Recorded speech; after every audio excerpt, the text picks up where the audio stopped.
비대면 예배 얼마든지 우리 예배 신학자들이 괜찮은 걸로 다 이렇게 얘기를 하지만 여러분들 이렇게 모이지 않을 때 문제가 뭐겠습니까? 성도의 교제를 못합니다. 교회의 본질 가운데 하나가 성도의 교제거든요.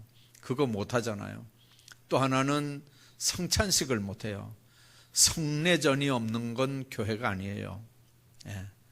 그래서 여러분들 있는 곳에서 형편 따라 아무리 정성껏 예배드리면 된다고 해도 정말 하나님 앞에 우리가 이렇게 대면으로 예배드리는 게 정상이지, 여러분들 그런 코로나 상황에 비대면으로 예배드리는 게 그게 뭐 정상이겠어요?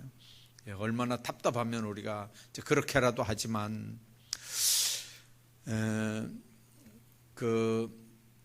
초대교회는 이 신앙의 박해 때문에 굉장히 고생들을 많이 했습니다. 수많은 순교자가 생겼고요. 특히 황제 10명이 내려가면서 이제 10대 박해를 했는데 그때 엄청난 교인들이 죽었습니다. 배교도 많이 했고요. 또 안 죽으려고 다른 나라로 도망도 많이 갔고요. 그래서 그 사람들은 다른 나라 도망가서 또 이렇게 변증자들로 하나님을 오히려 증거하고 변호하면서 이제 그러면서 살았던 사람도 있고요.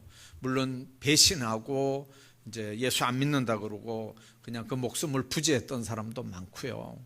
이제 그러면 이제 전체적으로 기독교가 또 쪼그라들어야 될 거 아니에요. 근데 저도 그 로마의 그 이태리에 이제 가서 카타콤을 보고 왔지만 이제 터키 이 성지순례 가신 분들 갔다 온 얘기 이렇게 들으면 이제 이태리 로마에 있는 카타콤은 그거는 규모에 비해서 상대도 안 되는 것 같아요. 이 터키에 있는 카타콤은 그 규모가 뭐 몇 층이 된다 그러더라고요. 지하 뭐 7층이라고 그러던가요? 뭐 그렇게 엄청난 규모가 있고 그 안에 들어가면 또 이렇게 그 안에 이렇게 석회암들이니까 이걸 파내가지고 막 수천 명이 한꺼번에 이렇게 모여서 예배드릴 수 있는 그런 공간들도 있고요. 이제 그런 얘기들을 들어보면 그 신앙의 박해들을 피해서 카타콤에 들어가서 어렵게 고난 받으면서 그 박해 가운데 믿음 지켰던 사람들은 이제 시간이 지나가면 10대 박해니까요 280 몇 년이잖아요. 여러분들 그 기독교인들은 다 말살이 됐어야 되는 거죠. 다 없어져야 되고 그 기세등등한 로마 제국은 지금도 세계를 지배해야 될 거 아니에요. 근데 여러분들 로마라는 나라는 없어졌어. 지금요 로마라는 나라는 없어요.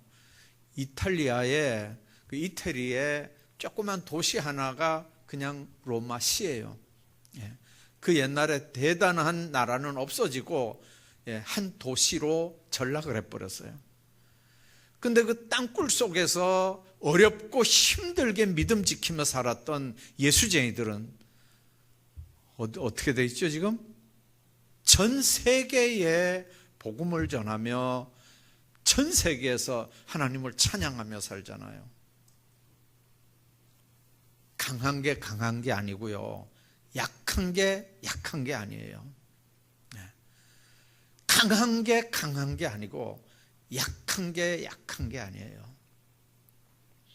하나님 안에서 여러분들 정말 그 막강한 그 로마 제국이 멸망해서 자취를 감추고 오히려 카타콤 속에서 어렵게 신앙생활하던 사람들 때문에 전 세계에 복음이 이렇게 전파되고 그래서 온 땅에 편만한 이유, 그게 뭘까 하는 걸 우리가 생각합니다.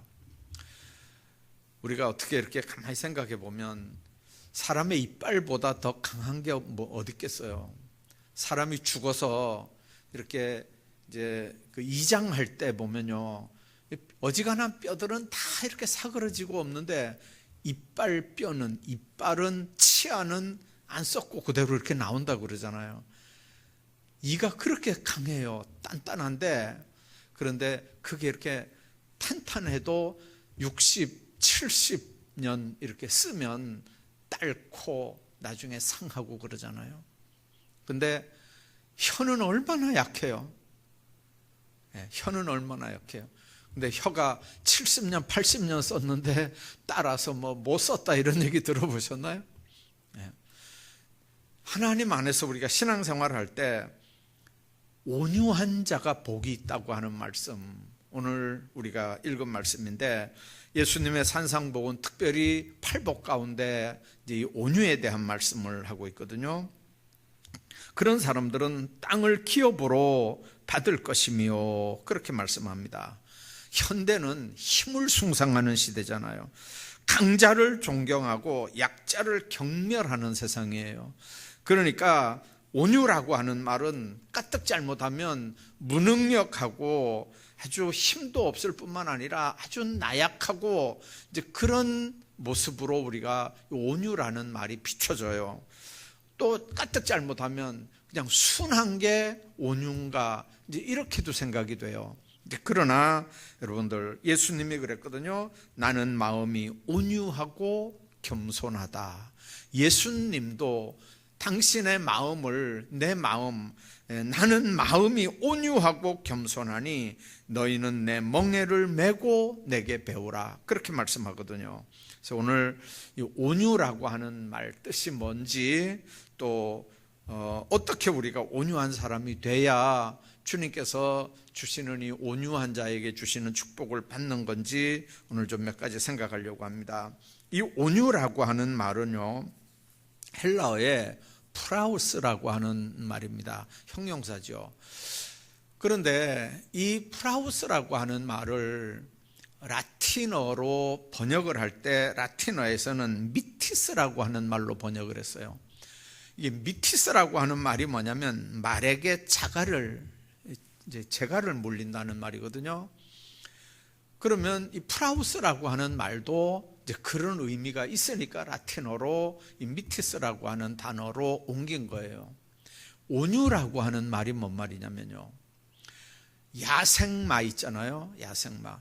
이제 특히 미국 서부 지역에 이 농장주들이 아주 훈련되지 아주 사나운 야생마들을 훈련을 시키는데, 아주 말 훈련 잘 시키는 사람이 고삐를 잡고 말에 올라타서 이렇게 아주 잘 훈련을 이렇게 시키는 이제 그런 경우도 있지만, 이제 그런 사람, 그 훈련 잘 시키는 사람도 감당이 안 되는 아주 야생마가 있대요.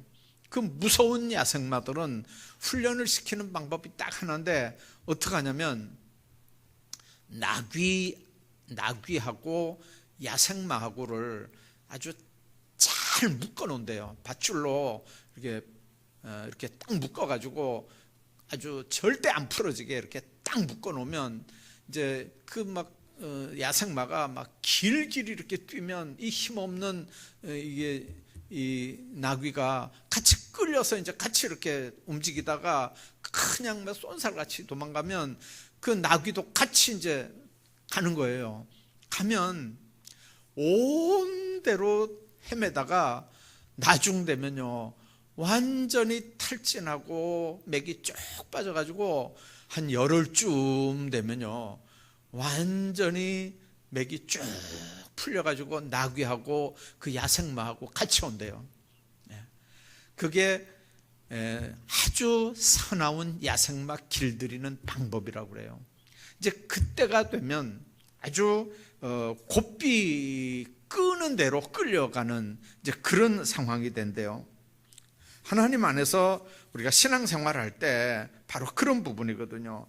힘없는 당나귀를 끌고 지 마음대로 아주 힘을 쓰고 들고 뛰봐야 결국은 이 힘없는 나귀가 안 떨어져 나가거든. 밧줄로 꽁꽁 묶어놨으니까 안 떨어져 나가는 거거든요. 그러니까 끝끝내 달고 다녀야 되는 거예요.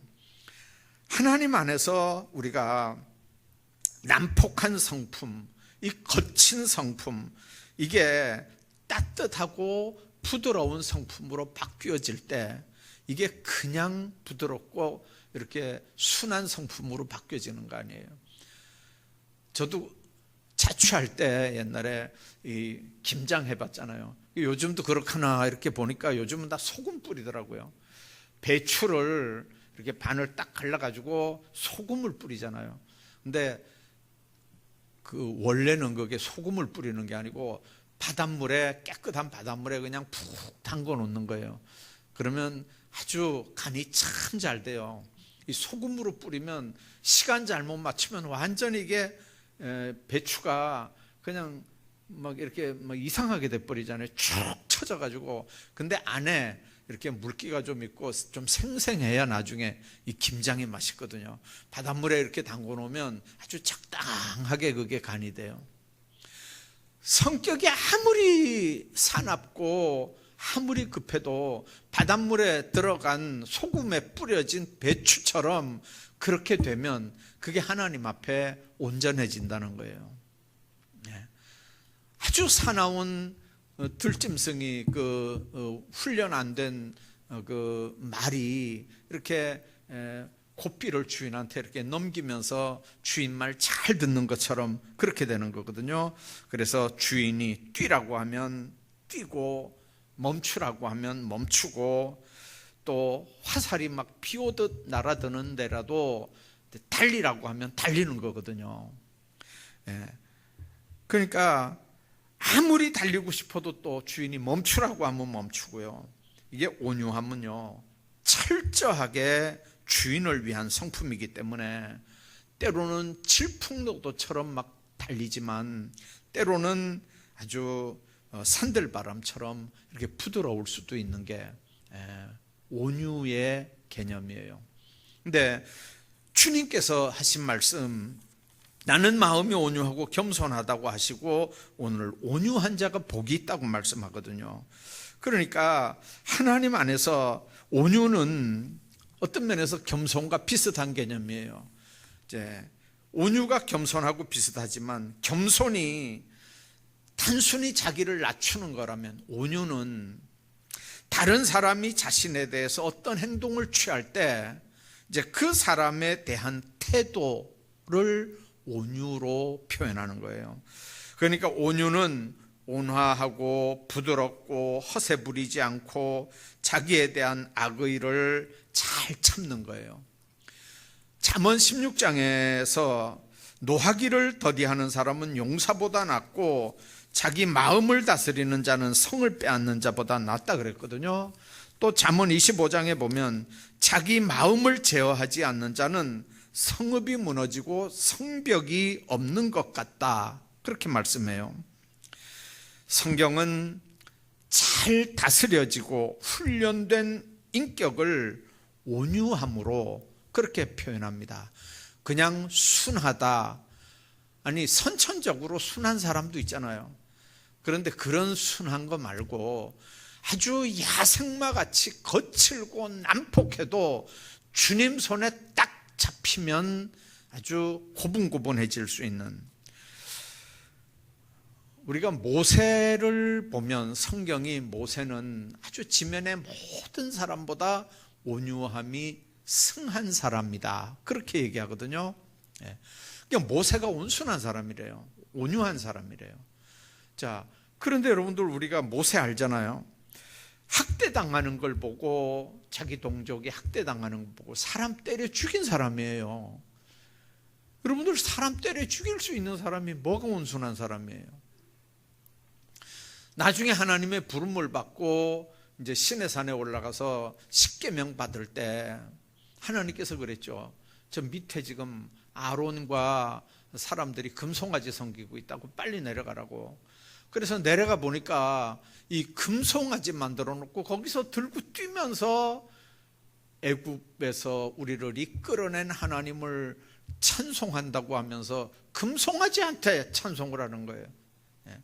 그러니까 모세가 그 받아온 돌판을 금송아지 두드려 부셔가지고 다 이렇게 가루로 만들었잖아요. 여러분들 온유한 사람 아니에요, 모세요. 온유한 사람 아닌데 하나님 손에 잡히니까 온유해지는 거예요. 나중에 이 모세가 구스 여자를 취하게 되죠. 여러분들, 그 누이 미리암이 이제 신우의 올케 같이 아주 반대를 합니다. 이 구스라는 말이 요즘 말로 하면 이디오피아예요. 흑인이란 말이에요. 얼굴이 새까만 사람이에요. 그런 사람을 모세가 아내로 취하니까 하나님 앞에 이게 안 되는 일이라고 생각하는 거죠. 모세도 아론도 미리암도 막 그러면서 막 야단을 치는 거예요. 근데 하나님께서 나중에 그 미리암을 문둥병이 들게 하잖아요. 그러니까 얼굴이 까만 걸로 더러운 게 아니고 온 몸에 문둥병이 나가지고 흑인보다 더 얼굴이 아주 더러운 모습으로 이렇게 모세 앞에 딱 세우는 모습을 우리가 봅니다. 여러분들, 누나가 형이 자기를 뭐라고 할 때 얼마든지 그 누나와 형을 대적할 수 있는데 입 다물고 있으니까 하나님이 대신해서 미리암에게 이제 그렇게 대신 처리하는 모습을 우리가 기억합니다. 성경에 여러분들 신약 성경도 마찬가지예요. 베드로가 무슨 온유한 사람입니까? 안 그렇거든요. 제사장의 종 말고의 귀를 자를 정도로 칼을 빼서 제사장의 종의 귀를 잘라버렸어요. 여러분들, 그게 성격이 그냥 불같아서 그런가요? 얼마나 대단한 사람인지 몰라요. 그런데 하나님 손에 딱 붙잡히니까 방법 없이 쓰임 받는 거예요. 바울도 마찬가지잖아요. 사울이었을 때 아주 잔악하고 포악한 사람이었어요.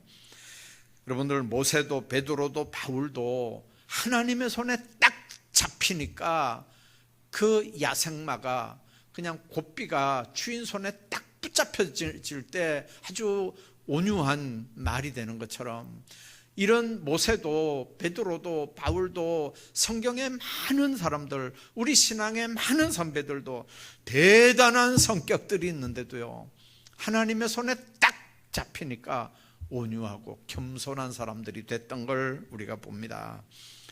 이건 하나님이 쓰시려고 할 때, 하나님이 딱 잡으시면 그렇게 하나님의 도구로 딱 잡히는 거예요. 하나님 안에서 주신 선물이 온유예요. 하나님의 말씀에 철저히 순종하면서 자신을 버리고 주님 손에 이렇게 의탁했던 사람들에게 주어졌던 선물이거든요. 12제자들 한 사람 빼고는 모두 주님 말씀에 순종했던 사람들이고요, 다 온유의 축복을 받은 사람들이에요. 용서할 줄도 알았고, 인내할 줄도 알았고, 성낼 일이 있을 때 참을 줄도 알았고, 괴로운 일이 있어도 참을 줄 알았고, 혐의가 있어도 용서하는 사람들에게 하나님은 온유한 사람들이 되게 했거든요.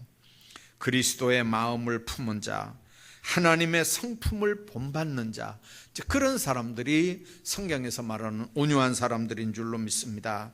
자, 이런 온유한 사람들, 그 온유함이 하나님의 사람들에게 다 있느냐?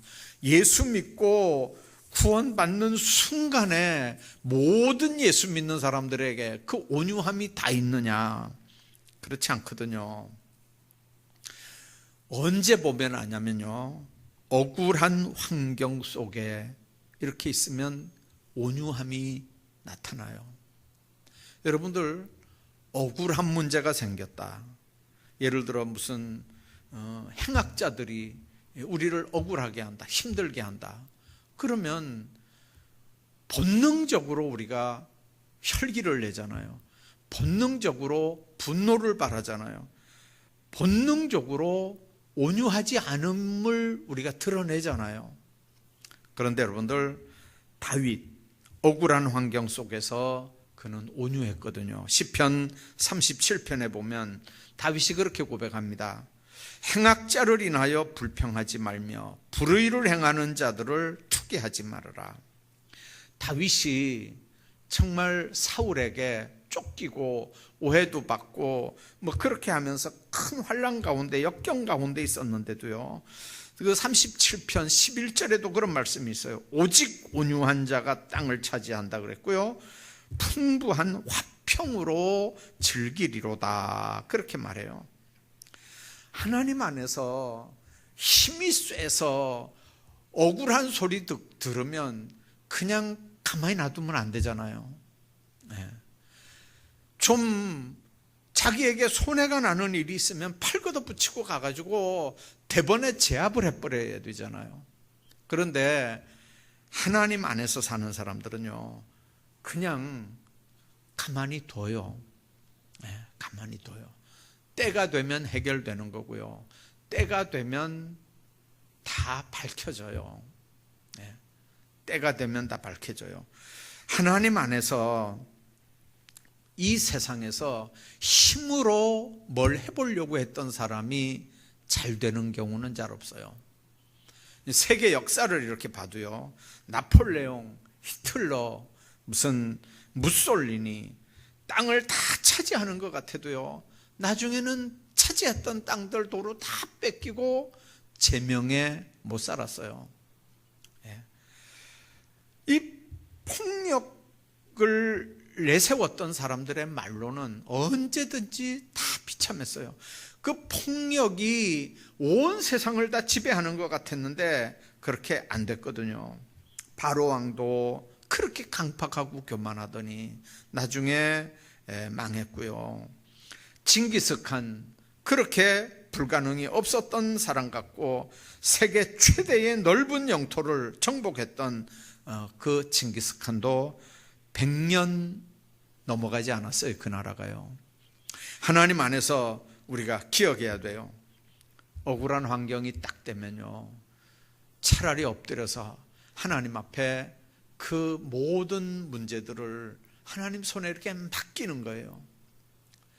여러분들, 히스기야가 왜 그렇게 대단한 왕입니까? 물론 힘도 약했고 어려웠겠죠. 그러나 얼마든지 머리 굴리면 대처할 수 있는 방법이 있었잖아요. 옆에 나라를 돈 주고 사다가, 옆에 군대들을 돈 주고 사다가 이렇게 전쟁하는 일들이 그때 얼마든지 있었거든요. 그러면 사내립 군대들이 왔을 때 옆에 애굽에 주변에 강대한 나라들 돈 주고 군인들 데려다가 얼마든지 사내립 군대들하고 싸우게 할 수 있거든요. 근데 그냥 이렇게 편지 온 거 하나님 성전에 갖다 펴놓고 울면서 하나님 앞에 기도했어요. 정말 나약한 것 같잖아요. 정말 바보 같은 것 같잖아요. 정말 힘없는 것 같잖아요. 근데 그거보다 더 힘 있는, 그거보다 더 무서운 방법은 세상에 없어요. 여러분들, 어려운 문제가 있을 때 그 문제를 하나님 앞에 이렇게 펴놓고 보십시오, 들으십시오, 하나님 앞에 맡기는 게요, 제일 무서운 사람이에요. 자기 팔 걷어붙이고 자기가 뛰나가는 사람은요, 하나도 안 무서운 사람이에요. 정말 무서운 사람은 하나님 앞에 그걸 펴놓고 보십시오, 들으십시오, 하나님 앞에 맡기는 사람이 무서운 사람이에요. 그런 사람이 강한 사람이에요. 억울한 환경 속에 온유함이 나타나는 거예요. 또 우리를 반대하는 사람들에게 온유함이 나타나요. 아까 얘기했지만 모세, 지면에 가장 온유한 자라고 했어요. 누나가 뭐라고 하고 형이 뭐라고 해도 입 다물고 형하고 누나에게 절대 대적하지 않았어요. 그런데 하나님께서 하나님의 방법으로 알아서 다 하는 거예요. 뿐만 아니라 공동체 평화를 위해서 우리가 온유해야 돼요. 어떤 사람들은요, 온유하지 못한 사람들이 공동체 안에 들어오면요, 그 공동체는 깨지게 돼 있어요. 바울은 교회 공동체 생활 윤리를 얘기하면서 에베소 4장 13절에서 이렇게 얘기를 해요. 주 안에 갇힌 내가 너희를 권하노니 너희가 부르심을 입은 부름에 합당하게 행하여 모든 겸손과 온유로 하고 오래 참음으로 사랑 가운데 평안에 매는 줄로 성령의 하나 되게 하신 것을 힘써 지키라. 하나 되게 하는데 제일 중요한 게 뭐라고요? 온유한 태도예요. 온유하지 못한 사람들은요, 발언하는 태도를 보면, 예를 들면 재직회나 뭐 이런 모임에서 발언하는 모습을 보면요, 온유하지 않은 표가 나요. 그러면 그 사람이 아무리 똑똑하게 얘기를 해도 그 공동체 안에 평안이 있을까요? 절대 그렇지 않아요. 하나님 안에서 여러분들 가정에도 한번 보세요. 가정도 가정에 똑똑한 사람이 평안을 만들어가는 게 아니에요. 온유한 사람이 평안을 만들어가요. 네. 이제 뭐 저만 아니라 여러분들도 텔레비전 보는 시간이 좀 많아졌겠죠. 이게 코로나 때문에. 뭐 저도 이렇게 이제 어떨 때 이렇게 하다가 보면 이제 가정에 대한 이렇게 문제들이 나오는 걸 유심히 이렇게 봐요. 근데 제가 얼마 전에 봤던 그 뭐 제목은 뭔지 모르겠어요. 그 뭐 방송국도 어딘지 잘 모르겠고 내용이 이런 거예요. 그 아버지가 무슨 하도 젊었을 때 아주 그냥 아내도 두들겨 패고 자녀들도 막 못되게 하고 막 엄청 그랬나 봐요. 근데 그렇게 호랑이 같은 남편이 늘 호랑이인가요, 그게? 이제 나이가 60 넘고 70 넘고 막 이렇게 되니까 자녀들이 옆에 안 가려고 그래요. 아내도 남편하고 같이 안 있으려고 그래요. 예. 그러니까 세상에 이게 남편이, 그 대단한 남편이 나이 들어가니까 가족들이 같이 없는 거예요, 지금요. 아내도 떨어져 있으려고 그러고, 자녀들은, 시집간 자녀들은 딸은 잘 안 오려고 그러고, 아들도 잘 안 오려고 그러고, 이게 이제 아버지만 혼자 대장이에요, 이제 혼자 대장. 나이는 자꾸 들어가는데, 아픈 데는 자꾸 생기는데, 아이고, 그거 보니까 진짜 답답하대요, 보니까, 옆에서 봐도. 아니, 왜 그렇게 세상을 사는 건지 모르겠어요. 참, 하나님 안에서 우리가 한 가정이 평안하려고 해도요, 독불 장군이 있으면 안 돼요. 아니, 언제까지 대장 노릇 할 건데. 어떤 집은 또 여자가 대장이에요, 여자가 대장. 아, 요즘에 무섭더라고요. 막 남편 막 부려먹고요, 막 명령하고요, 막 남자들이 꼼짝도 못해요. 아이고, 세상에. 그런 집에 무슨 평안이 있겠어요. 네. 여러분들, 가정이 평안하려면요, 온유해야 되고요, 온유한 사람들이 가정을 이끌어 나가야 돼요. 창세기 13장에 보면 아브라함과 조카 롯의 대화가 나오죠. 우리는 한 고륙이다. 나나 너나 네 목자나 내 목자가 서로 다투게 하지 말아라. 네가 우하면 난 좌한다. 그러니까 네가 먼저 선택하라는 거예요. 자, 여러분들, 이 아브라함 한번 보세요. 이게 그냥 너그러워서일까요? 여러분들, 아브라함의 중심이 뭐냐면요, 그 짐승 양 먹일 수 있는 목자의 눈으로 볼 때 요단 그 아주 푸른 풀밭이 그게 기업이 아니고, 아브라함은 알아요. 하나님이 기업이라는 걸 알아요. 왜 그러냐면 갈대아, 우르, 하란 이쪽 그 대단한 지역이거든요. 굉장히 요즘 말로 하면요, 아주 엄청난 문명지예요. 아주 대도시란 말이에요. 번화한 도시예요. 거기서 말씀에 의지해서 나온 거예요. 가나안 간다고요. 여러분들, 그 번화한 문화 다 놔두고 말씀에 순종해서 나온 아브라함, 하나님 앞에 하나님이 기업인 걸 몰랐으면 요단뜰 얼마든지 택했겠죠. 근데 알아요. 근데 그게 없이 눈에 보이는 게 딴 줄 알았던 롯은 그거 취하다가 망하잖아요. 하나님 안에서 여러분들, 우리가 생각해야 돼요. 온유할 수 있다는 말은 하나님이 내 안에 계시고 나를 하나님이 붙잡아 쓰실 때만 온유해질 수 있어요. 자, 그러면 어떻게 구체적으로 온유한 사람이 될 수 있을까?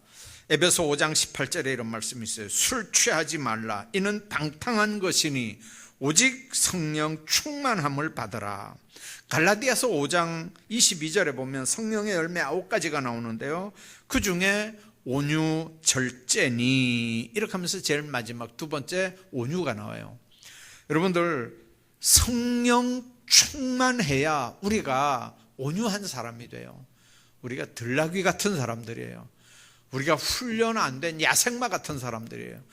우리가 주인 되신 예수 그리스도에게 딱 붙잡히고 그 고삐가 주님 손에 딱 붙잡히는 순간에 하나님의 성령으로 우리가 충만해져야 하나님의 온유한 사람으로 바뀌고 하나님 앞에 온유한 하나님의 일꾼들이 되는 줄로 믿습니다. 뿐만 아니라 성령 충만해도 훈련이 우리에게 있어야 돼요. 하나님은 때로는 우리로 난처한 자리에 몰아넣으시고 훈련을 시켜요. 어떨 때 우리 친구들 보면 이제 그런 사람들이 있어요. 이거는 선천히 이제 집안 분위기가 가난은 모르는 집이에요.